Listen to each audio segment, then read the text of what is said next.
Autre information, ça aussi c'est assez terrible comme histoire. L'un des plus actifs et des plus dangereux espions pour le compte d'Israël en Cisjordanie a été appréhendé par sa propre mère et a participé à la capture de son fils, prouvant ainsi que cette famille est innocente des agissements de leur propre fils. Alors cela ne se passe pas dans la bande de Gaza, mais en Cisjordanie occupée.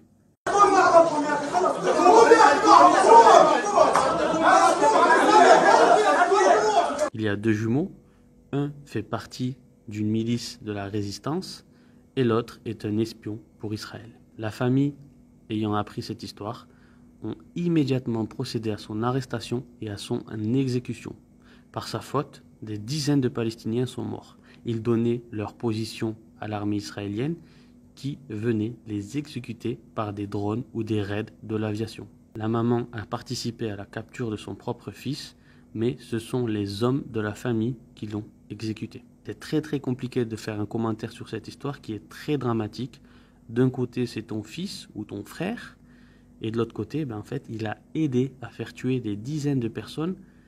Mais voilà, c'est compliqué de se positionner. Sache une chose, c'est que dans quasiment tous les pays, l'espionnage ou la trahison est sévèrement puni, voire mortel pour les espions et les traîtres, et depuis très longtemps. Moi j'en veux à Israël encore une fois. Pourquoi? Parce que Israël profite de la situation de détresse de certaines personnes, parce que ne croyez pas que ce jeune homme a décidé de lui-même de balancer ses frères et d'autres personnes. Israël lui a mis la pression, l'a soudoyé, peut-être des promesses d'argent ou quoi que ce soit, ou peut-être avait-il des dossiers sur lui, sur sa relation amoureuse par exemple, ou autre.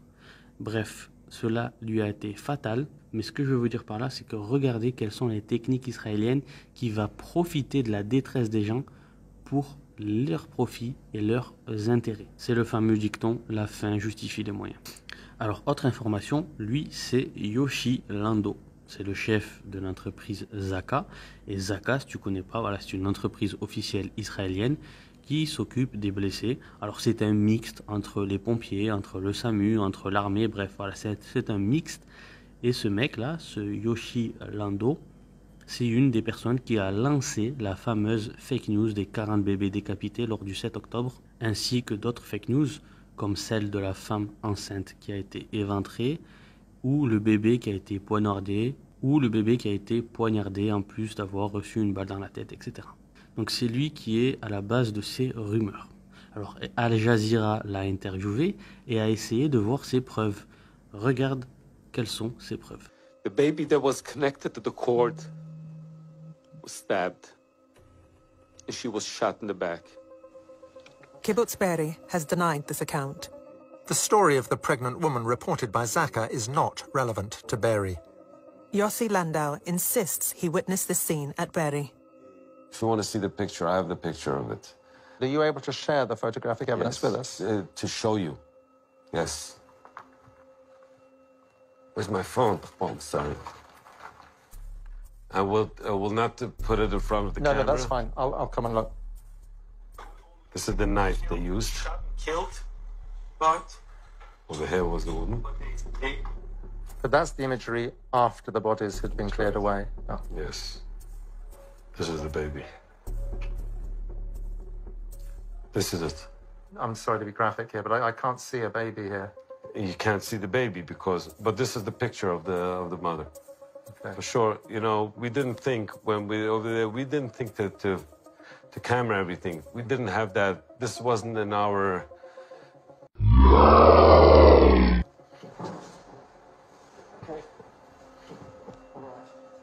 The photo shows an unidentifiable piece of charred flesh.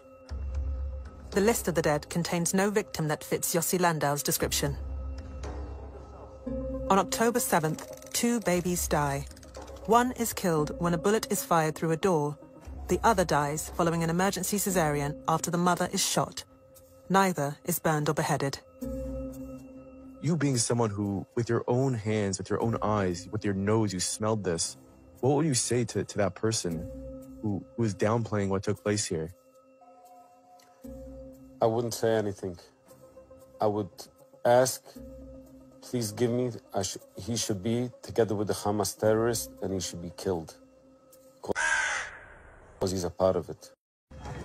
The list of the dead shows two 12-year-old twins are killed when police and army storm. Et il y a quelques jours, les médias occidentaux, alors notamment Le Monde, ont fait une tribune pour présenter des excuses pour avoir balancé ces fake news. Car oui, maintenant, c'est officiel, ce sont des fake news. Il n'y a jamais eu 40 bébés morts décapités. C'est une fake news. Et encore une fois, en France, le gouvernement avait perdu une occasion de se taire. Gérald Darmanin, ministre de l'Intérieur, avait ordonné aux différents préfets d'arrêter pas mal de monde qui clamait dans les rues ou dans les réseaux sociaux que l'histoire des 40 bébés était une fake news. Beaucoup de personnes se sont retrouvées devant les tribunaux et ont eu de lourdes amendes et des gardes à vue, etc., etc. Bon, monsieur Darmanin, on attend de vous des excuses officielles. Les bébés décapités qui n'existent pas ou malheureusement des arguments antisémites absolument inacceptables. La consigne donnée à tous les préfets de la République, c'est d'interdire les manifestations qui se dérouleront dans l'ordre public, qui peuvent effectivement poser des questions. Oui, pour soutenir la cause palestinienne ou les civils palestiniens, mais lorsqu'on sait que des collectifs comme Palestine vaincra, dont j'espère que le Conseil d'État donnera raison au ministère de l'Intérieur pour la dissolution, les organise, ce sera non, et nous porterons, nous, au ministère de l'Intérieur et à la Justice, tous les faits qui sont contraires au droit. Ça, le ministre israélien des Affaires étrangères prévient que si l'Iran attaque Israël depuis son territoire, Israël attaquera l'Iran, notamment plusieurs bases militaires ainsi que des sites nucléaires iraniens. Et l'Iran lui a rétorqué, dit à Israël, si Israël frappe des installations nucléaires iraniennes, alors nous frapperons l'installation nucléaire israélienne de Dimona dans les 400 secondes.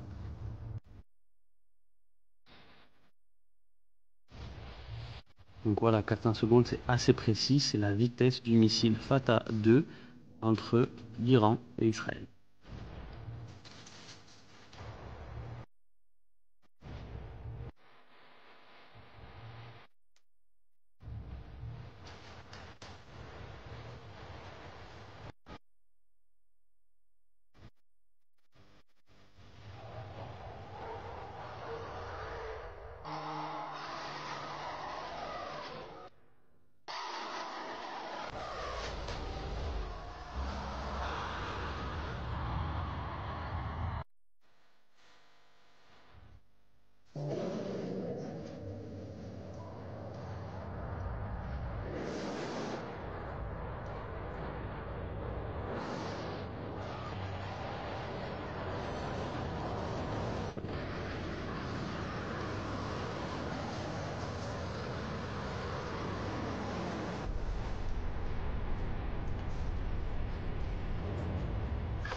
Alors tu as certainement entendu parler de la centrale nucléaire de Tchernobyl où la Terre a été contaminée sur des centaines de kilomètres à la ronde. Imagine la même chose sur Israël. Alors Israël, c'est un très très petit État.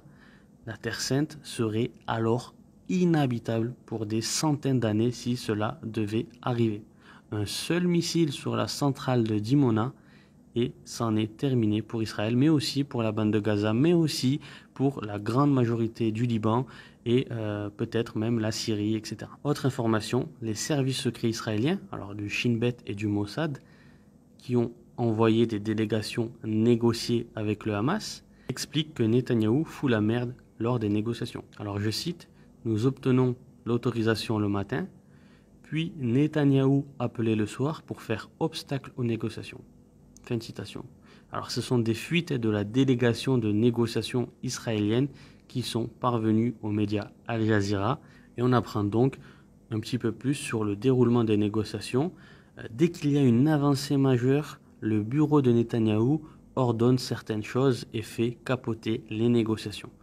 La guerre, il la veut, voilà, il la veut, il la veut. Autre information, la chaîne américaine CNN démasque les mensonges israéliens. Alors, selon l'enquête de CNN, les forces israéliennes ont donc bien massacré des civils palestiniens lors d'une distribution de nourriture par un convoi humanitaire. Rappelle-toi, cette histoire avait fait grand bruit et selon l'ONU, c'est 24 attaques similaires qui ont eu lieu dans la bande de Gaza. Regarde. Warning that some of the images that you are about to see in this investigation are graphic. Katie Polglaze is out front. It's early morning on February 29th on Al Rashid Road in northern Gaza. Thousands of starving people have gathered here to receive food. But as the aid trucks arrive, this happens. The night would become known as the Flower Massacre. By morning, over 100 would be dead. In one of the single biggest mass casualty events of this conflict. CNN investigated this incident, obtaining never-seen-before videos of that night, collecting evidence from 22 eyewitnesses and tracing the aid itself all the way to a Muslim charity in the UK. It was the IDF that was then responsible for safely delivering these vital supplies. But we found they opened fire on unarmed, starving Palestinians at close range as the aid arrived. Their explanation for the tragedy using this drone video was a stampede that caused soldiers to fire warning shots in the air. They later admitted to firing some shots directly at so-called suspects who approached them. But the IDF footage is incomplete. It cuts between crowds surrounding the trucks and bodies lying on the ground. Even this reveals they were firing in a densely packed area, likely to cause severe bloodshed. CNN requested the full footage from the IDF, but it was denied. Jihad Abu Watfa was amongst the starving Palestinians and started filming as the trucks crossed into northern Gaza. قررنا أن إحنا نواجه خطر أو مغامرة بحياتنا من أجل الحصول على أي لقمة عيش لعائلاتنا. Videos from Jihad and another key eyewitness, Bilal, indicate the gunfire started earlier than the IDF claimed. The IDF published this timeline saying the trucks arrived at the checkpoint at 4 a.m. They then crossed at 4:29 and only after that did the IDF fire shots at the crowd. But in Bilal's video filmed 7 minutes earlier at 4:22 a.m, gunshots ring out. He warns there is a tank. The IDF claim the convoy was still stationary at the checkpoint at this time. Next, Jihad begins filming. It's now 4:28 a.m. and there's a barrage of gunfire, and the shots are close. Analysis by weapons experts of the bursts indicate it is heavy automatic gunfire at 600 rounds per minute. Jihad keeps filming. A tank is beside me. We're now under siege, he says. Moments later, you see a truck driving along the road. We spotted traces from the gunfire here. One can be seen ricocheting up here, according to weapons experts. كان شعور جدا لا يوصف من خوف وارتباك وخايف لا سمح الله ترجع لأهلك شهيد. As day broke, the number of dead and injured that emerged was staggering. Interviews with survivors at hospitals afterwards found some people had been shot in the upper body.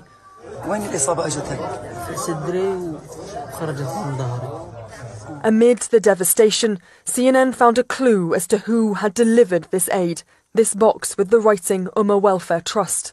This was the first time that the aid had reached northern Gaza, and we were very, very excited and happy that finally we had gone through. They received the terrible news as to what had happened via WhatsApp.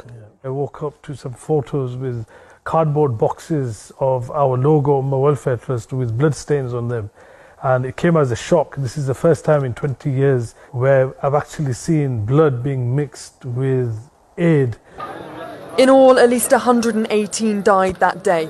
With the UN struggling to access northern Gaza, the IDF are responsible for ensuring aid arrives safely.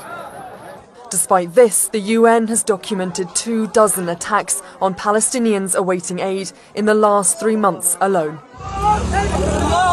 For those like Jihad living on the verge of famine, it has led to a desperate fight for survival.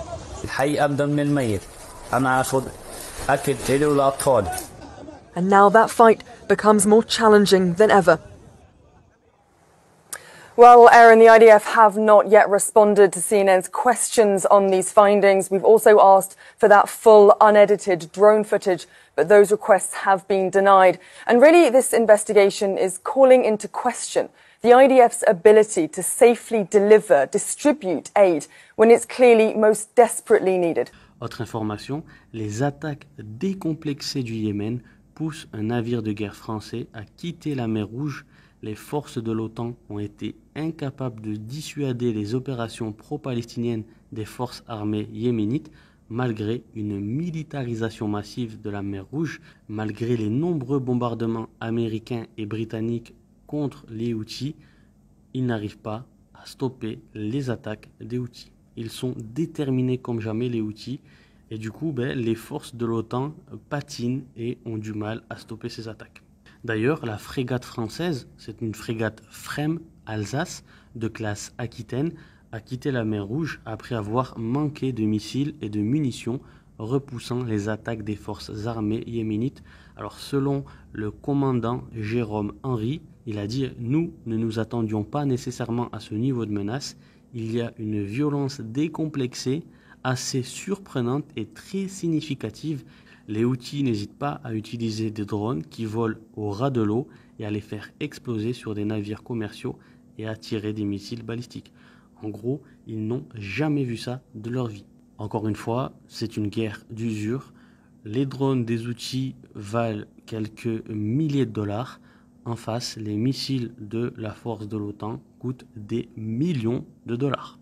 Autre information, jeudi 11 avril, il y a eu des affrontements et des accrochages entre la police israélienne et des manifestants juifs qu'on appelle des Haredim, ce sont des orthodoxes, devant un centre de recrutement pour protester contre un projet de loi les obligeant à se soumettre à la conscription dans l'armée israélienne.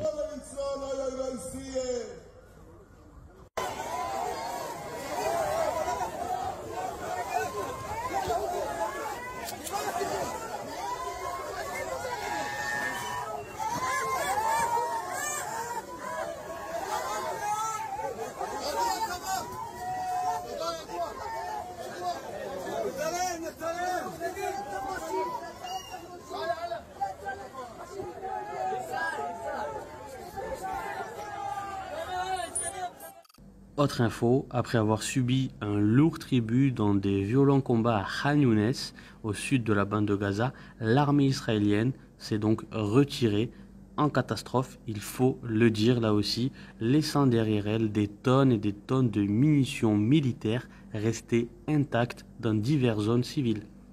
Je te rappelle que toutes les brigades israéliennes ont battu en retraite, il ne reste que la brigade Nahal, environ 1000 hommes. مخلفات عسكرية ضخمة تركها الاحتلال بعد انسحابه من مدينة خان يونس جنوبي قطاع غزة.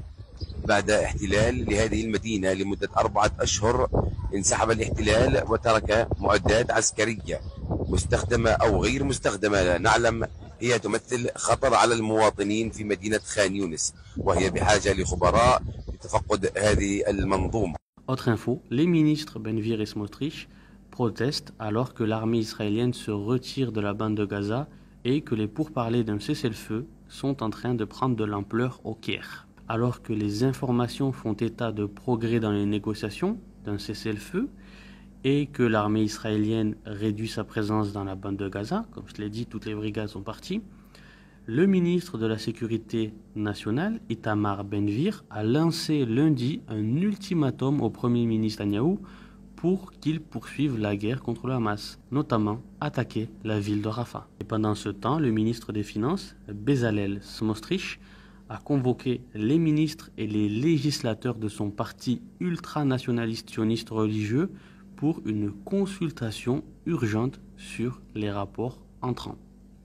Alors Smotrich a adressé une lettre à Netanyahou officiellement, écrivant, alors je te cite ce qui a marqué: suite au retrait des troupes de Gaza et à la réduction générale de l'intensité de la guerre, ainsi qu'au long retard dans l'entrée à Rafah, aux rapports selon lesquels Israël est prêt à discuter du retour des civils de Gaza dans la bande nord, mettant effectivement fin à la guerre, et aux publications sur l'octroi d'un mandat considérablement large aux équipes de négociation, j'exige que vous convoquiez une réunion spéciale du cabinet ce soir pour une mise à jour complète et des informations complètes sur l'état de la guerre. Ce qui est en train de se passer, c'est que les alliés de l'extrême droite de Netanyahou sont en train d'avertir officiellement Netanyahou qu'il ne restera pas Premier ministre si l'armée israélienne n'attaque pas Rafah.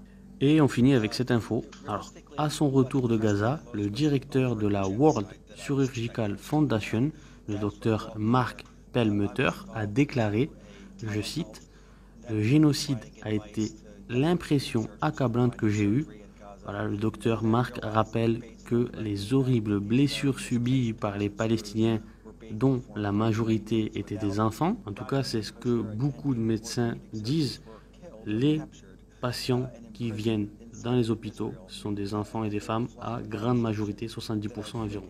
Et lorsque les forces israéliennes utilisent des bombes à fragmentation qui sont interdites et ciblent délibérément des enfants palestiniens en leur tirant dessus d'une balle dans la tête, c'est pour lui un génocide avéré. Voilà, je te mets la vidéo, regarde. Dozens of pieces of shrapnel out of toddlers, infants, and teenagers. The country's 50% children, if not more. Overwhelmingly, our victims were children. I would say 70 to 75% of the people that we operated on were elementary school age or younger. The injuries were devastating. As Dr. Sidwa said, the world's best marksmen are not going to shoot a kid in the forehead twice and in the abdomen. These are midline shots directly aimed, and that doesn't happen by accident. Secondly, the bombing was concentrated at the time of evening prayers. It happened all day long, but it was distinctly, purposefully concentrated when the Muslims were gathered together in tight units, shoulder to shoulder, knee to knee, praying to God while they're being bombed. And the cluster bombs are infinitely more effective when the intended target is concentrated into a smaller location. That defines genocide. The cluster bombs are illegal. The snipers aimed distinctly at children are unethical and illegal. And then, of course, the way that you dehumanize a population is to kill the humans. You deprive them of their medical schools, their clinics, their ambulances. Sure, there was a big American and worldwide justified outcry when the World Central Kitchen vans were distinctly and purposely bombed right through the center of their hoods. But prior to that, 200 ambulances were targeted by the Red Cross. In this case, it's a Red Crescent, very prominently displayed on top of an ambulance. They have very modern ambulances. There is no mistaking that they were ambulances that were bombed. 200 were destroyed along with the paramedics. Doctors were distinctly shot. An orthopedic surgeon was shot in his knee while he's operating on a patient because the soldier commanded him to leave the operating room, and he refused to abandon his patient quite ethically. He had his knee blown out across the room. He was immediately fixed by his trainees, and 2 days later, he was imprisoned by Israel for 45 days. According to him, a juice box every other day, blindfolded the entire time, dropped off at a non-road prison border to crawl for 3 kilometers until somebody rescued him. Blind in one eye because a rifle butt exploded his right eye. This is dehumanization. This is the purpose of this is to kill a population. Food delivery. When we left, there was tens of miles of incoming food trucks, 4 lanes. The entrance into Gaza and the exit road into Gaza were all lined on both shoulders of the road with tens of miles of food trucks parked bumper to bumper to bumper trying to get into the country, of course, which is limited by the IDF or the Israeli government. Why aren't they letting the food in? if not for it to deprive the population of a substance that they need to survive. This is another definition of genocide. There's no reason why they can't let even inspected food trucks in. The product can be inspected. I'm sure it should be inspected. But this is life-sustaining materials. The hospitals, if we didn't bring our orthopedic implants, if we didn't bring our dressings, if we didn't bring medicines, they would be devoid of all of this. Another definition. Et du coup, c'est terminé pour ce petit JT. Merci à toi d'avoir regardé la vidéo en entier et je te dis à tout de suite pour une autre vidéo. Merci.